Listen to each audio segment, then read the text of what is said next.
निवान शर्मा जी, आपसे भी यही सवाल है, क्या आप इत्तेफाक रखते हैं इस बात से जो कुछ मौलाना कह रहे हैं कि दीन देश से बड़ा है?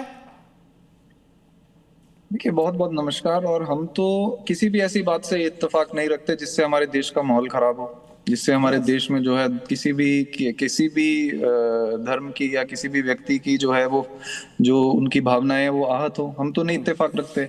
और हम तो बल्कि ये कहना चाहते हैं कि कौन चाहता है कि भारत के अंदर इस तरह की बातों पे चर्चा हो, इस तरह की बातों से लोगों का डिवाइड हो, इस तरह की बातों से लोगों में मन मुटाव हो? कौन चाहता है? पाकिस्तान चाहता है। पाकिस्तान जो चाहता है कि भारत के अंदर जो है माहौल खराब हो, तो पाकिस्तान के एजेंडा को यहाँ पे चलाने का काम नहीं करना चाहिए।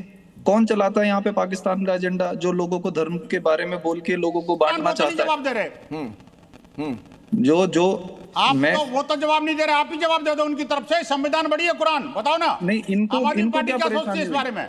मैंने इनके बारे में क्या कहा? ये परेशानी है ना, पाकिस्तान के समर्थन में क्यों मेरे बोलने देश के ऊपर, मेरे देश के ऊपर सरिया लादना चाहते हो आप? नहीं, ये पाकिस्तान के समर्थन में ये क्यों बोलने लग गए? पार्टी खास बन के बैठी हुई है। कमाल, क्या बदतमीजी है ये?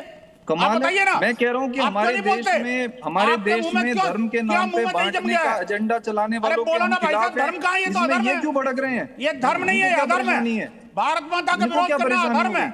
अरे संविधान का विरोध करना अधर्म है। हमारे देश में शरीयत को लागू करना अधर्म है। ये भारत की सभ्यता देश से ऊपर कुछ नहीं है। इनको क्या परेशानी होगी? संस्कृति नहीं कहती। इनको क्या परेशानी होगी? मैं तो कह रहा हूँ हमारे देश में देश से ऊपर कुछ नहीं है। आपको परेशानी नहीं हो रही? अरे जो 25 तारीख को तोड़ फोड़ किए वो क्या है? एक मिनट। मेरे देश के ऊपर शरीयत लागू करोगे, परेशानी नहीं होगी? आपको पहले सुनना पड़ेगा मैं क्या बोल रहा हूँ। बिना सुने बोलने का अफगानिस्तान के अंदर क्या हुआ? बोलते जा रहे हैं बिना सुने। बांग्लादेश के अंदर क्या हुआ? पाकिस्तान का एजेंडा चलाना बंद कर देना चाहिए यहाँ के लोगों को। मुंह में दही जम गया है तो इसका मतलब मैं थोड़ी लोगों को बांटने का एजेंडा चलाना बंद कर देना चाहिए। इसका मतलब विश्व हिंदू परिषद थोड़ी देश में बहुत महत्वपूर्ण मुद्दे हैं। के अंदर हिंदुओं की क्या स्थिति हो रही है? देश में लोगों को बांटने का मुद्दा चलाना बंद कर देना चाहिए। इसी शरीयत देखिए, मेरा जो सवाल है बड़ा व्यापक है, उसको थोड़ा बड़े संदर्भ में समझिए।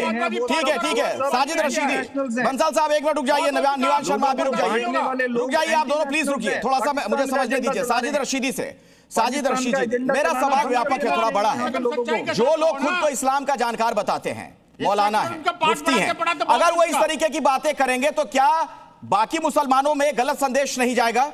क्या ये उनको भड़काने का काम नहीं होता जब इस तरह की बात कह दी जाएगी कि नहीं शरिया ऊपर है या फिर देश से ऊपर इस्लाम है?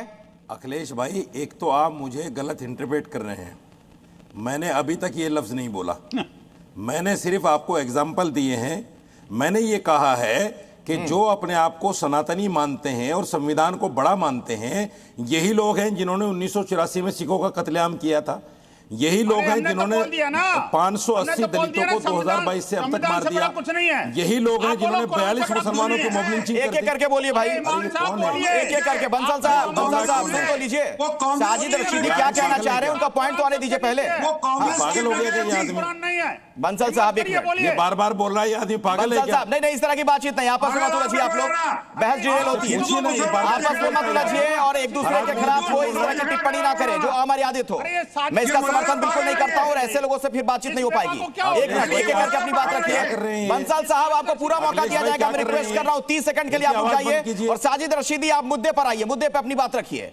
इनकी आवाज बंद कीजिए भाई, जब होगी डिबेट तो नहीं होने देंगे। साजिद रशीदी, जल्दी से अपनी बात रखिए। आपकी आदत है डिबेट रियल करने की। राजीव गांधी ने कराया था। अरे ये चुप होंगे तभी बात करूंगा ना, इनको चुप कीजिए ना। आप ये बताइए, ठीक है, जो आप कह रहे हैं, आप सुन लीजिए मेरी बात। साजिद रशीदी, समझिए जरा, सवाल को समझने का प्रयास करिए।